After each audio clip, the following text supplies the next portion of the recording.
Bueno, muy buenas noches, bienvenidos y bienvenidas a esta noche de miércoles de Sin Lugar para los Débiles, con esta síntesis que hemos elegido aquí para el editorial, que está ahí en el Zócalo, bruta y brutal.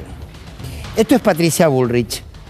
No busca ofender estas palabras, buscan describir a una mujer que es el reflejo y es la síntesis de lo que es una democracia justificando el autoritarismo y justificando la represión sistemática.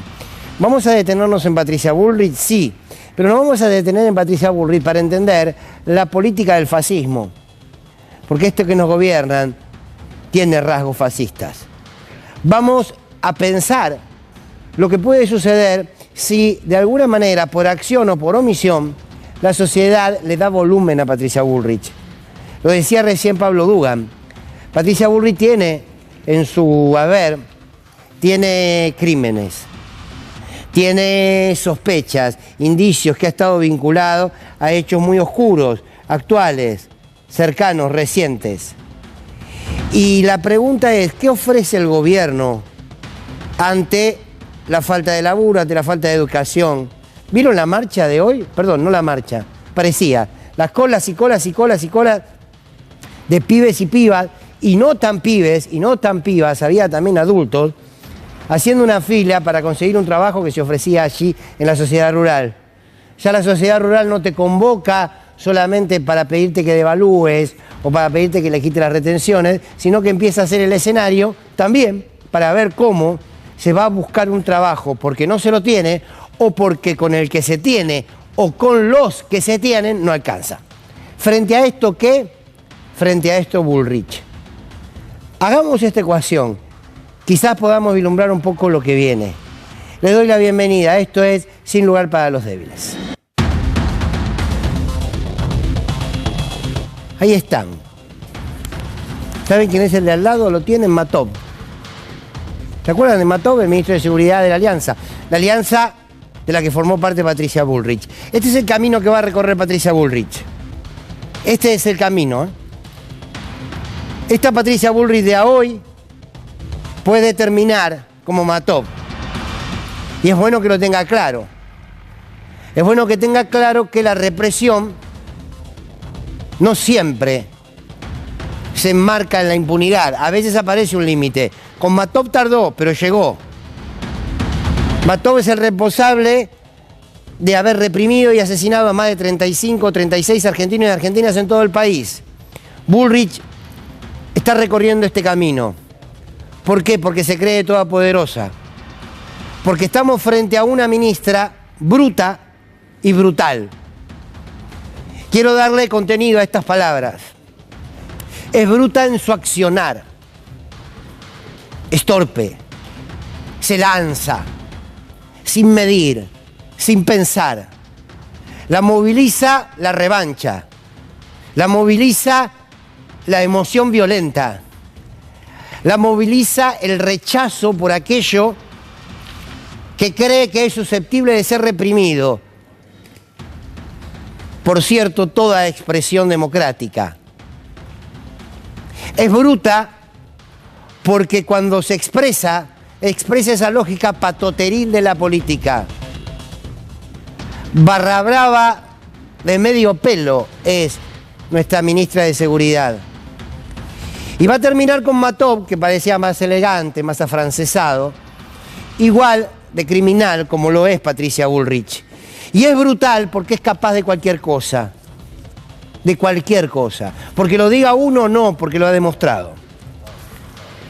Quiero decir esto con claridad. Solamente en una sociedad que milita la desmemoria puede tener como ministra a Patricia Bullrich. Solo una sociedad que prefiere regularse por el odio o por el rechazo a otro puede sostener a una ministra como Patricia Bullrich. Solo una sociedad que se regodee en su propia ignorancia política e ignorancia de su propia historia puede tolerar a una mujer como Bullrich como ministra. ¿Qué les puedo decir que no sepan? que la política del gobierno se sintetiza en el nombre de esta mujer que camina tarde o temprano al mismo rincón en donde hoy se acuesta por las noches Matov. Ante el trabajo que no está, ante las filas de jóvenes, hombres y mujeres y también adultos que van a ver cómo pueden conseguir un pequeño trabajo porque no dan más, porque no llegan, la respuesta del gobierno a esos pibes y a esas pibas que hoy estuvieron en la sociedad rural se llama Patricia Bullrich. O sea, la brutalidad. Frente a los jubilados, a los que no les alcanza, que ya les dijeron que el año que viene, el 2025, su bono va a ser de 70.000 pesos y no le van a aumentar un centavo más. Lo dijeron ya ahora, octubre del 2024. La respuesta ante la desesperación de estos jubilados es Patricia Bullrich. En consecuencia, la brutalidad. La respuesta a los universitarios estuvieron en la marcha. Ahora seguramente los vamos a ver. Esa movilización que hicieron, porque están activos, porque no se quedan quietos, porque quieren educarse y saben que para educarse en una sociedad te tenés que politizar. No significa que tengas que ser parte de un partido político, pero sí politizarte, porque la educación es una acción política permanente. Y ahí estaban, frente a esto, frente a la unidad, frente a la juventud, frente a las velas que encienden una enorme columna que ilumina el deseo y la lucha por la educación pública y la universidad pública. Frente a esto, Patricia Bullrich. La brutalidad. Insisto, solo es posible una Bullrich si hay una sociedad que milita la desmemoria. Lo voy a repasar una vez más. Ustedes ya lo conocen, yo sé que lo conocen. Pero a veces la repetición nos ayuda a que se abra otra ventana para pensar algo distinto. Bullrich fue capaz de mentir para ocultar el asesinato de Santiago Maldonado. Vamos a recordarlo. Creo que tenemos algunas placas que nos hacen referencia a aquellos momentos donde Santiago Maldonado estaba desaparecido. Y ahí aparecía Patricia Bullrich para desvirtuar. Patricia Bullrich para encubrir a Gendarmería, para encubrir al gendarme Echazú, para poner al servicio del Grupo Clarín responsable, enorme responsable de lo que fue el encubrimiento de la desaparición de Santiago Maldonado, con el periodista Claudio Andrade. Se cansó de mentir, con Bullrich a la cabeza. Esa Bullrich que, ahora vamos a ver, mentía, desvirtuaba.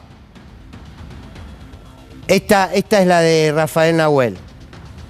Vamos a la de Santiago Maldonado y ahora volvemos a esta. Esta Bullrich que fue capaz de sostener toda una mentira para encubrir una desaparición que después terminó con un crimen.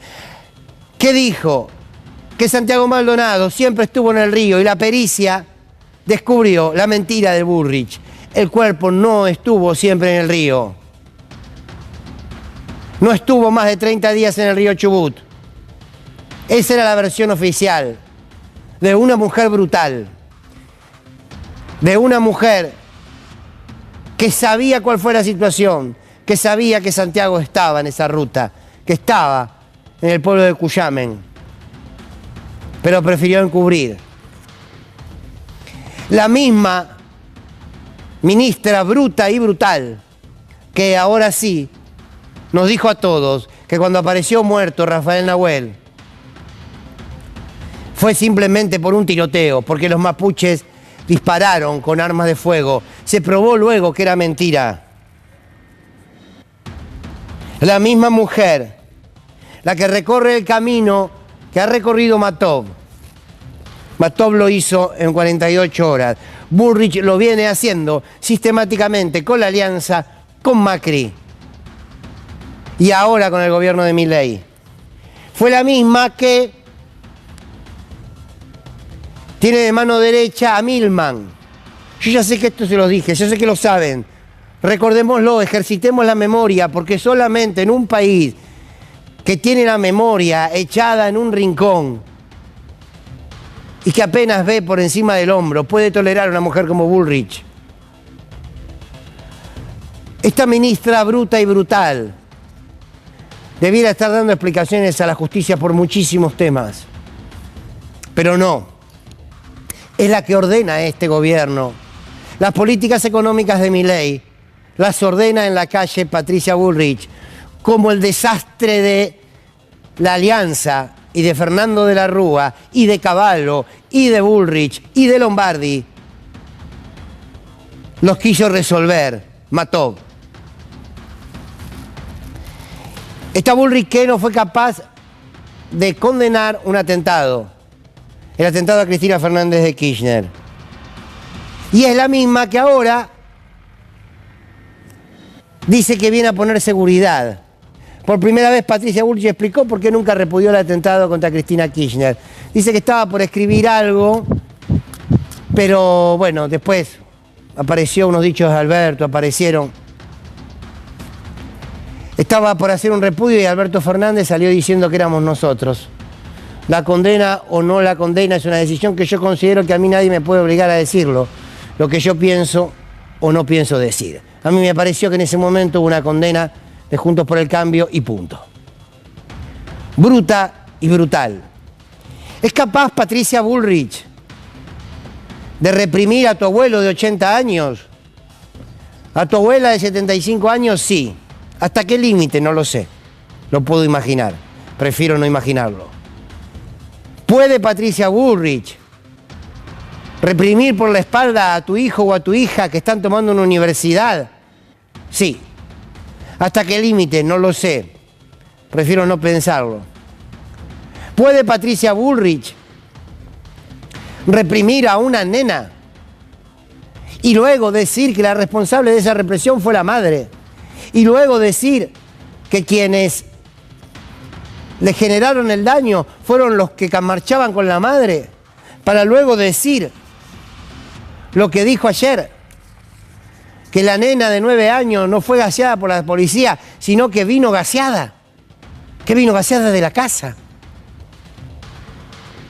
¿Es capaz entonces Patricia Bullrich de reprimir a una menor de edad? Y la respuesta es sí. ¿Hasta qué límite? No lo sé. Prefiero no pensarlo.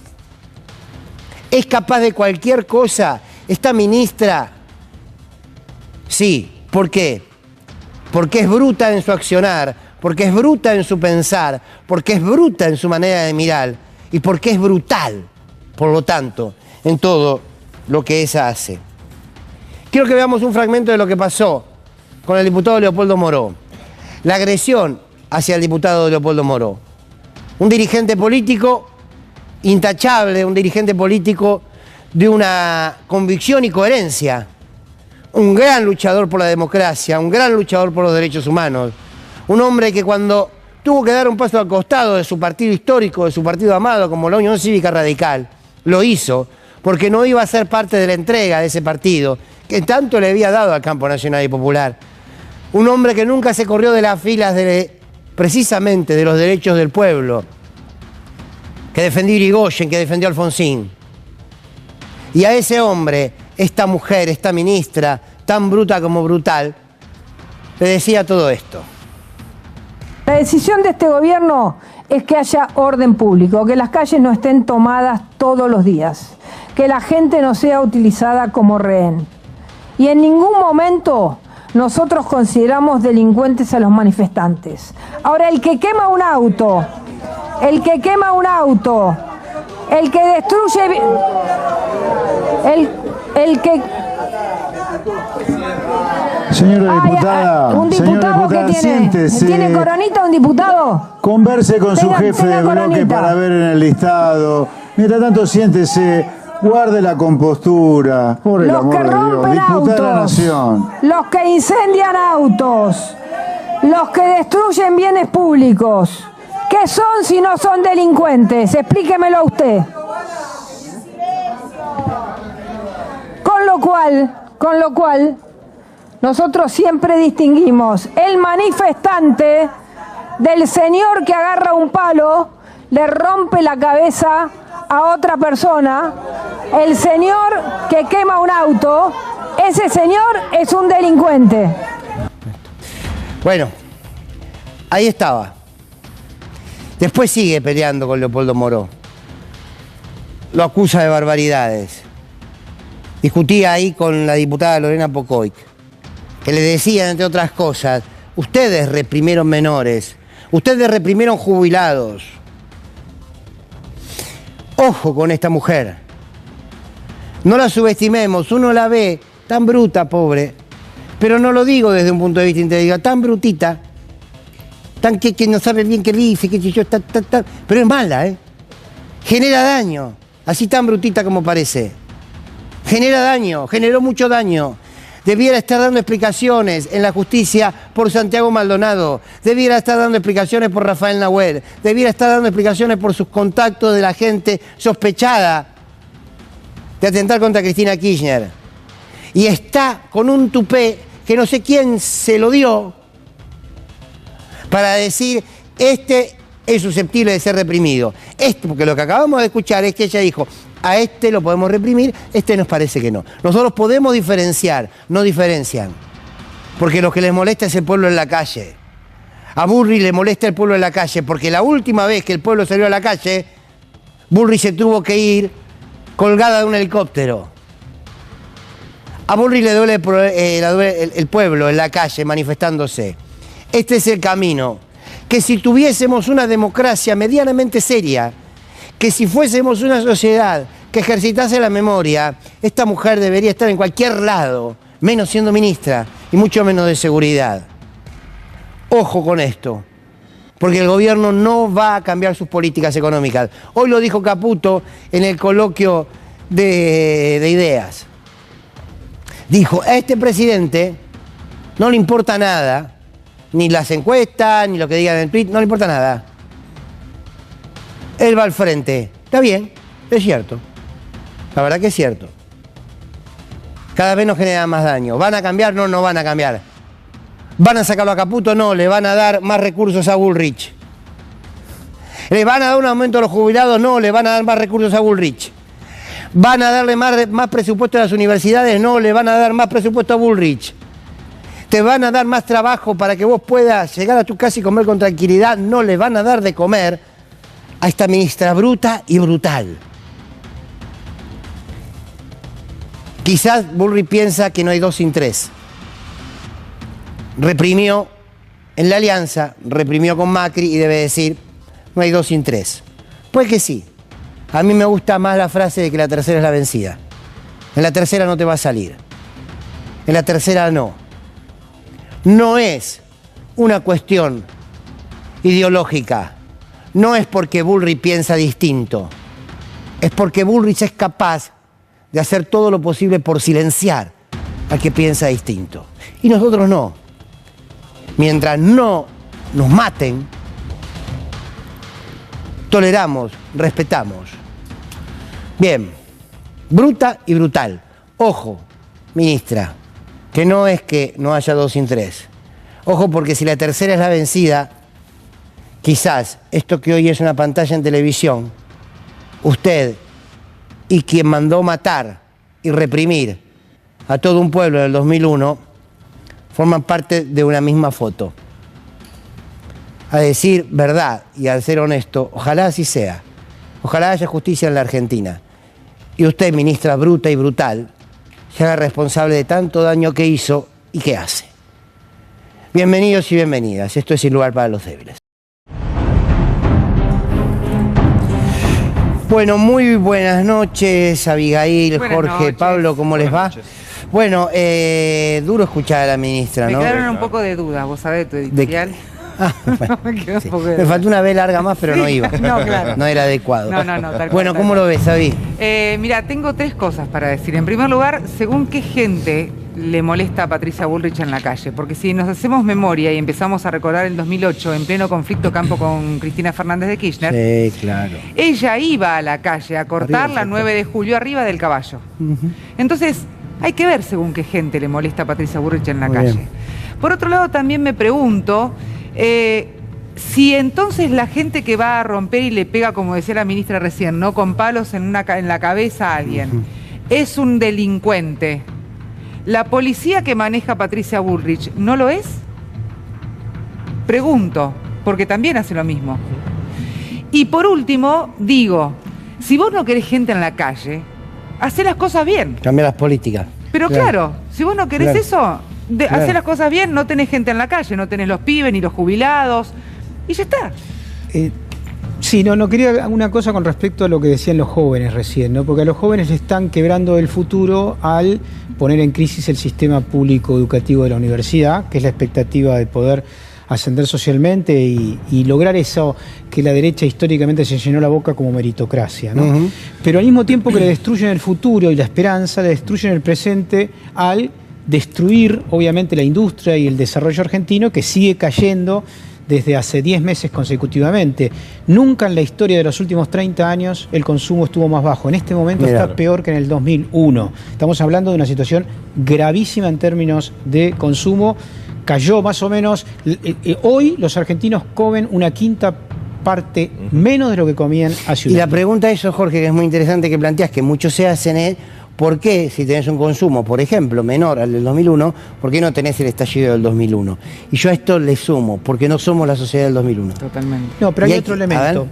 Al del 2001 se llega después de un proceso de acumulación política más largo que fue iniciado por los piqueteros, hay que decirlo. Sí, señor. Básicamente 5 años antes, ¿no? Y que fue bajando incluso también en la zona de la Patagonia, etcétera. Estamos en un proceso de efervescencia que sin duda van a converger los movimientos sociales, la CGT, la CTA, los jóvenes, los educadores, etcétera, y estos chicos que buscan trabajo para tratar de buscar una alternativa al quiebre de la esperanza que significa este gobierno. Sí, en aquel momento también estaba, ¿no?, que se tocaron los ahorros y los depósitos de la clase media, ¿no? Claro, Con algún sector donde después resulta que el piquetero odioso era el piquete y la cacerola, que la lucha es una sola, no nos olvidemos de este tipo de cuestión. Con respecto a lo de Bullrich, está preparando el terreno, en realidad lo vienen abonando ya desde hace días, ¿no? Se metieron en la universidad con gas pimienta, gasearon una piba, lo ves en las imágenes, te lo niegan, y ahora están hablando de las bombas molotov. A mí me recuerda mucho a Patricia Bullrich frente al Ministerio de Seguridad con Mauricio Macri. Era en marcha que había, hablaste de Maldonado, la primera marcha que hubo de Maldonado en el Congreso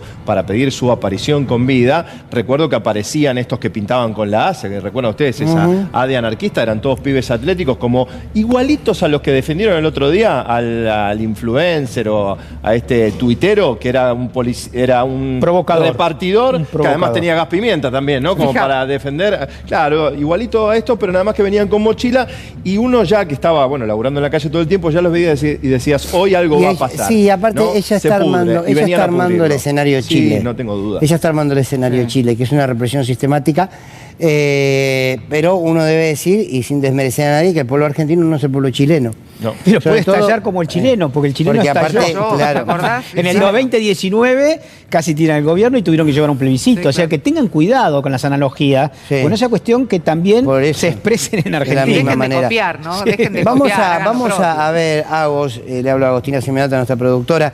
Vamos a ver la contestación de Leopoldo Moró, si te parece, a Patricia Bullrich, porque me parece que la sintetiza muy bien. Esta mañana estuvo hablando con el Gato Silvestre en Radio 10 también, pero esta es la forma en que Leopoldo Moró decidió contestarle a Bullrich, a la que además la va a denunciar. Patricia Bullrich, además de ser una mentirosa serial, es una especie de mercenaria de la violencia institucional. El gobierno por el que ha pasado ha dejado una estela de atropellos, de muerte, de hechos oscuros. Está procesada por recordarás, el contrabando de armas a Bolivia para colaborar con el golpe de Bolivia, que envió gendarmes con pertrechos. Sí. Bueno, ahora tiene este procesamiento del doctor Galvón, este procesamiento que le han hecho, creo que con una cadena de bares 42 de nombre Tostado, una cosa parecida. Lo que pasa es que cree que puede ejercitar la violencia de manera impune y se equivoca. Bueno, ahí estaba, va a ser una denuncia el diputado Leopoldo Moró. Vamos a ver cómo avanza, pero atentos, atentos a una mujer que debiera preocuparnos y ocuparnos, las dos cosas al mismo tiempo. La hizo la denuncia hoy, 11:30 en Comodoro Pro, frente al fiscal Franco Picardi.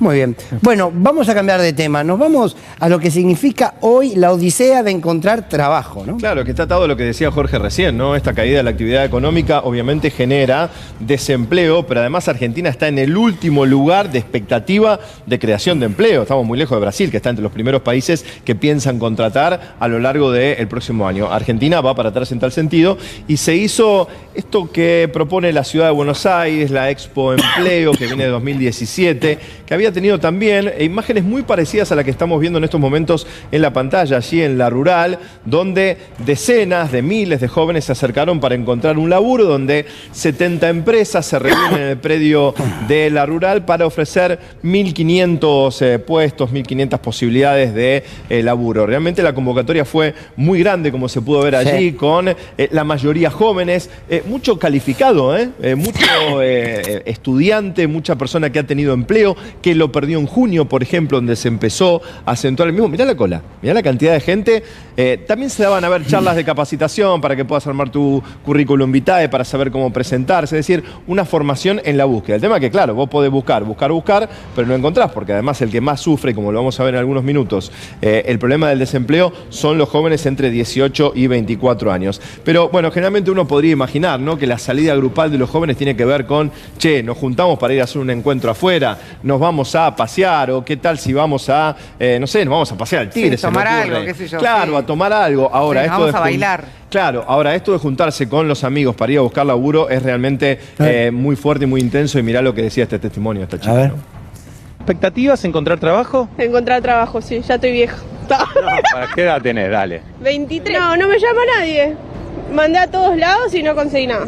¿De qué estás buscando? De cualquier cosa, la verdad, porque necesito trabajar. ¿Tenés secundario completo? Tengo secundario completo, sí. Y así todo te cuesta. Sí, me cuesta un montón. Me decía una técnica que supuestamente, viste, conseguís más rápido y esas cosas, pero la verdad que no tuve éxito porque me agarró pandemia encima. Así que nada, muy triste. ¿Y de qué vivís? ¿Te ayudan tus padres? Vivo con mi abuela y me ayuda mi abuela, jubilada. ¿Está muy difícil para tu generación esto? Está difícil, sí.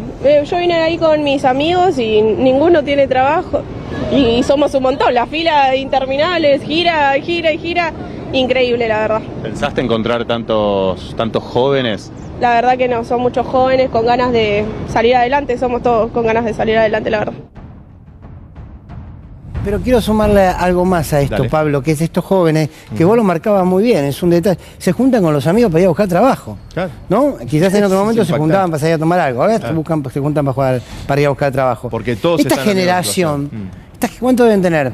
19, 20 algunos. Sí, 20, 18, esta generación no sabe lo que es vivir bien. No. De hecho, porque tenés que tomar en los últimos 8 años, eran muy chiquitos, ¿no? Sí, y además con lo que cuesta hoy en día, ¿no? Y con lo que viene creciendo el desempleo, porque mirá estos datos que tienen que ver justamente con este grupo etario al cual hacíamos referencia, ¿no? El desempleo en los jóvenes de 18 a 24 años casi que triplica, en este caso, la tasa general de desempleo que incrementó, ¿no?, el gobierno de Javier Milei en 2 puntos de que se fue Alberto. 7,7%, el general, hasta mitad de año, ¿no? Hay que ver todavía qué pasó, y más de un 20%. Y las mujeres más todavía, 21,7%. Claro. En el caso de las mujeres jóvenes también lo ven incrementado. El trabajo informal, en este caso 18 a 24 años, la tasa general de informalidad en la República Argentina es alta, ya lo sabemos, lamentablemente no se ha podido corregir, no lo está haciendo tampoco la desregulación que se generó en la ley Bases, es un 36%, pero si hablamos entre 18 y 24 años, trepa hasta casi que la duplica, el 57%. Es realmente muy complejo hoy conseguir un laburo y encima de calidad. Encima de calidad. Precarizado, mal pago. Ahora, Jorge, cuando uno tiene estos datos, piensa qué va a pasar con estas generaciones, porque uno ve la problemática hoy, dice, bueno, hoy los jóvenes no tienen trabajo, pero un joven que hoy no tiene trabajo, mañana es un pibe que ya empieza, una piba que empieza a recorrer una dinámica social complicada. Y un porcentaje muy chico empiezan a poner en evidencia la necesidad de irse del país. Tristemente, sobre todo los sectores medios altos y altos, buscando alternativas afuera y perdiendo nuestra sociedad la posibilidad de contar con esos jóvenes, esas creatividades. Y la gran mayoría, obviamente, se insertan en la lógica del malestar, y el malestar entre los jóvenes es amigo de la violencia, de la marginalidad, por supuesto, y la violencia. Y obviamente cuando uno ve esas colas enormes de jóvenes, sabiendo que 1 de cada 10 va a poder ser llamado, o de cada 20, el nivel de frustración y de enojo que produce una situación, que se sienten humillados obviamente de no tener lugar en su país. Qué bueno esto que dice Jorge, porque además el lugar que te da la posibilidad de ascender socialmente es la universidad, la educación pública, y lo que es violentado sistemáticamente por el gobierno nacional. Hoy ofrecían 1.500 trabajos, ¿no? No sé cuánto ofrecían de salario, porque había como distintos, ¿no? Pero también hay que empezar a mirar eso, porque todos y todas sabemos que cuando hay desempleo, lo primero que hace un sector empresarial es bajarte el salario, porque lo terminás aceptando. Hoy escuché una muchacha que estaba en la cola que decía, bueno, yo quiero cambiar de trabajo porque el que tengo no me alcanza, más o menos yo cobro 300.000 pesos por mes. Una locura. Vos sabés, cuando vos hablabas en... 300.000 pesos por mes. Vos hablabas pero el jubilado cobra eso. Sí, claro. Vos tenés 5 millones de jubilados que cobran eso. No, me hiciste recordar en la editorial también, porque más allá del trabajo mal pago, yo recordaba en los 90, y a mí me pasó que te hacían renunciar, te bajaban el salario un 20% y la economía se iba achicando cada vez más. Así terminó, ¿no? Y te pagaban con ticket canasta. Claro, y además, ¿no? Un datito más que tiene que ver con los trabajadores pobres para que tengamos en cuenta en referencia a estos ingresos, ¿no? El sector privado en el 2023 un 17%, en el 2024, mirá lo que es, ¿no? Un 30%. El incremento, ¿no? En cuestión de lo que es la canasta básica. En el sector público era un 11% el año pasado, y ahora en el sector público trepa hasta un 28%. Milei lo hizo, ¿no? Acá no hay excusa. No, pero también esto empezó con Alberto, ¿eh? Sí, pero esto empezó con Alberto. En los últimos gobiernos, en los últimos años de Macri, empezó a construirse el escenario, el gobierno de Alberto empieza a construir esto. Me acuerdo que Cristina Kirchner una vez lo sintetizó muy bien. Nunca pasó de tener un trabajador que es como un nuevo sujeto, trabajador pobre. ¿No? Porque antes la salida de la pobreza es, agarré un buen laburo. Bueno, ahora no. Pero con la depresión económica ahora se complica mucho más. Me voy a ir un poquito más atrás a eso que decía. Empezó con Macri, ¿no? Sí, por eso digo, empezó con Macri. Empezó bien con Macri, porque en el 2018, ya esto viene de 2017, esta expo que se hace de empleo en la rural, y también recuerdo en mayo, estaba fresco todavía la temperatura de haber tenido que cubrir en algún momento la cantidad de jóvenes que también iban a buscar laburo. ¿Por qué? Porque se había incrementado prácticamente a los 2 dígitos, así se despidió prácticamente Macri de su gobierno. ¿Querés recordar? Es un déjà vu, ¿querés recordar un momento de lo que decían los jóvenes en mayo de 2018 en aquella expo empleo? Mirá. Estuve haciendo changuitas, pero hoy día es bastante difícil conseguir un trabajo y bueno, acá hay oportunidad, vamos a ver. ¿Viniste con el currículum o ya lo metiste, lo insertaste a través de la web? A través de la web, así que esperemos conseguir algo. ¿Cuál es tu objetivo? ¿Cualquiera? Experiencia, plata, lo que sea. ¿Y en cualquier empresa, en cualquier profesión o apuntás algo en especial? No, por ahora no apunto nada en especial. Así que nada. ¿Notas que está difícil la calle conseguir algo más para los jóvenes? Sí. Y Dios quiere también conseguir algún laburito o conseguir una entrevista, por lo menos. ¿De dónde sos? Vengo de José C. Paz, pero nací en Misiones. Mira, ¿y está difícil conseguir algo? Y sí, la verdad, bastante difícil. Hace un mes estoy buscando laburo. Bueno, qué bueno, Pablo, este recordatorio, este ejercicio de la memoria, la misma escena. Es la misma escena, ¿eh? Igual. En la sociedad rural, los pibes jóvenes buscando un trabajo porque no había. Yo me pregunto, en este momento nuestros pibes tienen que hacer largas filas para conseguir trabajo, que a nuestros pibes se les quiere sacar la educación pública universitaria. ¿Cuál es la propuesta que tienen para la juventud? ¿Qué quieren que haga la juventud? Digo, si no pueden trabajar y no pueden estudiar. El narco. Es una buena opción. Es una buena opción. El choreo sería la otra. Claro. Es vergonzoso, porque de verdad, ¿qué les están proponiendo? Javi. Bueno, hablabas de los jóvenes, yo te vengo a hablar del empleo en general. Sí. Hay un informe que de hecho tiene los datos de la Secretaría de Trabajo. Los últimos datos oficiales son de julio. Los números son alarmantes. 187.725 puestos de trabajo se perdieron en 8 meses, pero sobre todo estamos hablando, mirá la cantidad en el sector público y en el privado. Cuando Javier Milei habla que en el sector público fueron los que ellos vinieron a recortar y entonces... No, los números no demuestran. Demuestran que se perdieron más puestos de trabajo en el sector privado que en el público. Primera mentira. Vamos a otra placa que te decía, además es un informe del CEPA que la verdad está muy bueno. En julio solamente 8.890 puestos de trabajo, pero no me quiero quedar ahí, porque después la Secretaría va a cerrar los números de agosto. En agosto van a ser 6.300 los puestos de trabajo que se perdieron, con lo cual la cifra que te mostré recién en la placa aumenta casi a 200.000 puestos de trabajo. Es una barbaridad. Ahora, lo que llama la atención es que hay tanto despido en el sector privado, pero uno no ve a las organizaciones empresariales protestando. Quiero decir, en este país no hay industria y la UIA no sé en dónde está. Debe estar tomando algo con la dirigencia de la CGT. Y sin embargo es uno de los sectores que más cayó. Por eso, digo, porque esto también es el reflejo. Yo no voy a caer en una pyme que a lo mejor tiene que despedir porque no puede pagar la tarifa de la luz y tiene menos venta. Cuento repetido como con Macri. Exacto.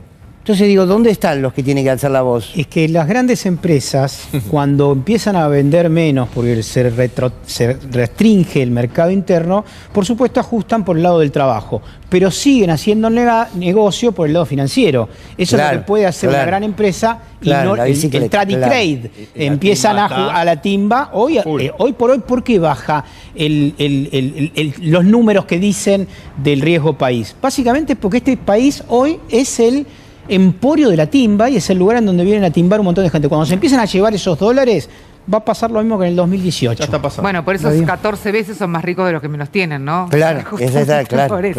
Bueno, vos hablabas justamente de la industria. Son 14 los sectores que representan a la Argentina en el movimiento obrero, diríamos, en el movimiento del trabajo. 10 de los 14 cayeron. 10 de los 14. Industria con 2.855 empleos menos, servicios comunitarios y sociales con 2.233 y la construcción con 1.208 en julio. En julio. ¿Cómo se llama el presidente de la sociedad de la UIA? Funes de Rioja. Funes de Rioja. Mandémosle la placa a Funes de Rioja. Mandémosle la placa a ver si piensa que se puede hacer algo. Acá la construcción, que Martínez, la Bocra, mándenle la placa a Martínez también, a ver si a lo mejor puede revisar algo, qué sé yo, un dato, una generosidad del programa. Por ahí lo habló en las reuniones con Javier Milei, que estuvo en la Casa Rosada. Increíble. Bueno, vamos a otra de las placas porque también tiene datos que cuentan, por ejemplo, aquellos lugares en donde más afectó esta pérdida de trabajo. Y acá vienen atadas un montón de cosas. Cuando hablamos de la cadena que tiene la Argentina, que pareciera no entender, la provincia de Buenos Aires, donde están la mayor cantidad de industrias de la Argentina, están en la provincia de Buenos Aires, es la primera afectada. Después, la Ciudad Autónoma de Buenos Aires, Chaco, ni hablar, y Formosa, sobre todo en el área de la construcción, es la provincia más afectada. ¿Por qué? Porque la cantidad de empleos que se tiene en Formosa mayormente depende de las arcas del Estado. Claro. Ahora, la construcción era fundamental en esa provincia. Claro. Con la caída, claramente no tiene más. Claro. Entonces, la construcción tiene miles y miles de empleos menos. Además, podemos hablar de aquellas pequeñas que crecieron, muy poquititas, 4 que te decía. Una de ellas es la construcción, ponele, pero que también dicen que, por ejemplo, nunca llegaron a recuperar aquellos puestos que se perdieron durante estos 8 meses del gobierno de Javier Milei. 1.423 empleos o puestos, si querés, en el sector público se destruyeron. Ya no están más. O sea, desde noviembre, que vos decías, desde el gobierno de Alberto, desde noviembre a esta parte son 41.260 puestos de trabajo en el sector público que ya no están. Todo esto que estamos hablando después genera una Argentina del hambre. Claro. Porque no podés encontrar otro lugar, porque muchas de la gente que trabajaba en el sector público, en primer lugar, ya es grande o estaba a punto de jubilarse, como ha pasado un montón. ¿Y a dónde va a trabajar? ¿Qué hace esa gente en el mientras tanto? Porque cuando te vas del público no tenés ni siquiera indemnización. ¿Qué haces ahí? Bueno, y a esto, Jorge, hay que sumarle, porque esta es la realidad del desempleo, con las viejas leyes laborales. Claro. Digo viejas porque en cuanto se implica aplicar la reforma laboral, vas a tener menos derecho a la indemnización, vas a tener, ¿se acuerdan que lo hablamos acá? Esto de el colaborador. Claro.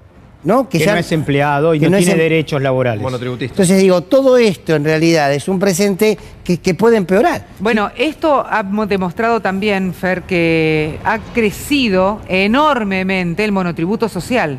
Porque aquella persona que queda fuera del sistema laboral, entonces se vuelca a ver de algo tengo que hacer. Bien.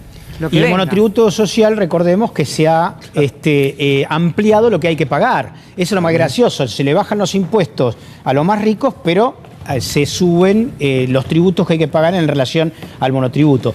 Yo aclaré una cosa, el menemismo, la dictadura, el macrismo y este fenómeno son exactamente lo mismo. Es el mismo proyecto y la sociedad argentina tiene que aprender que los proyectos neoliberales son desindustrializadores, achican el mercado interno, generan desempleo y generan hambre. No hay que votar más a estos tipos que te destruyen la vida, que te la desordenan y que te limitan terriblemente. Lamentablemente estamos haciendo una nueva experiencia de esta destrucción social colectiva. Como la apertura de importaciones. Obviamente, ¿no? que también ¿qué va a generar eso? No. Vas a creer que estás comprando algo barato, por eso pero digo, industria, a ver, después se quedan sin laburo. yo lo que me pregunto, ya nos estamos despidiendo, pero yo lo que me pregunto es, hizo mucho, en 10 meses de gobierno. Sí. Un montón. Hizo mucho, Quinta mucho fondo. daño, ¿no? Quinta fondo. Pero digo, le quedan 3. Sí. Porque tuvo la audacia que otros probablemente no tuvieron. Y esto hay que Y de reconocer. este lado menos. Sí, efectivamente. Sí. Una audacia patológica, pero audacia al fin. Me Sí. gustó, sí.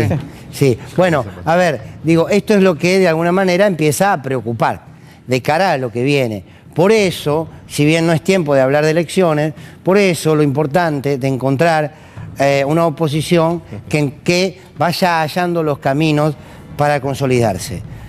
Siempre digo, saben que hemos hablado de las internas que existen en el peronismo, yo no me voy a meter en eso, uno ha expresado lo que piensa. Sí, ante esto hay una enorme responsabilidad en la oposición, en el peronismo, en el campo nacional y popular, para consolidarse y ser alternativa. Y ser alternativa el año que viene, en términos electorales, por supuesto, construir la alternatividad en la calle, eso sin duda. Ahora, si este escenario tiene, por más poquito que sea, quiero decir, si el gobierno el año que viene gana las elecciones, aunque sea con 28%, vamos a hacer una Argentina trágica, porque se van a, imagínense, hicieron todo esto y reprimen con el resultado de un balotaje, habiendo hecho todo lo que hicieron, si tienen el respaldo de las urnas, no solo va a hablar de una sociedad que podríamos empezar a preguntarnos si se quiere suicidar o qué, pero lo que no tengo duda es que va a hablar de que la oposición no se mostró como alternativa. Entonces, por favor, responsabilidad, porque lo que está enfrente es grave, porque el daño se está viviendo hoy, y porque estos jóvenes, que lo decíamos con claridad, lo decía Jorge, estos jóvenes a los que hoy no le das trabajo, a los que hoy no tienen la posibilidad de ir a alquilar, a los que hoy les querés recortar la posibilidad de estudiar, ¿qué hacen de aquí a unos años? Y ahí aparece el narcotráfico, y ahí aparece la violencia. Y en ese momento, ¿qué vamos a estar contando? Miren qué violenta que está la Argentina, y nos vamos a olvidar que estas medidas son el germen de la violencia, porque son violentas en sí mismos. Responsabilidad, por favor, a la oposición. Madurez política. Es el momento en que los liderazgos se muestren como lo que son. Liderazgos que sepan conducir a la salida de este gobierno y no estar en disputas que al lado de todo esto son chiquitísimas. Gracias por acompañarnos, gracias Abigail, gracias Jorge, gracias Pablo. Mañana, si tienen ganas, estaremos aquí a las 23 horas. Gracias a todos los compañeros camarógrafos, al Dire, a Agostina, a todos y a ustedes, por cierto. Chau, hasta mañana.